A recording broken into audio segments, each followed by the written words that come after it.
Welcome to the Learning Pines YouTube. We hope this video helps. You start by preparing both devices. Charge the Gt5 above 50% and enable Bluetooth on your phone so transfers won't fail.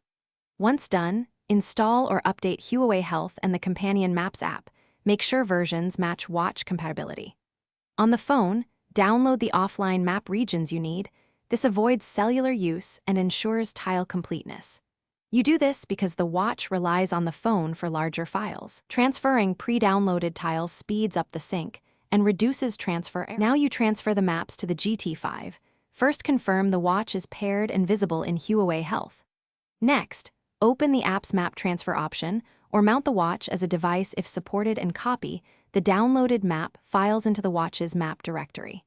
Make sure to preserve folder structure and file names exactly as provided by the map source, because the watch's map reader looks for specific paths.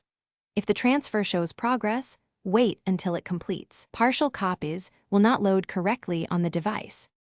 Finally, restart the Gt5 and open the Maps app. Choose offline mode and select the area you transferred. You should test a short route, pan and zoom to ensure tiles render crisply. This proves the data and indexing are correct. If maps don't appear, recheck the folder structure and file names, then recopy the files.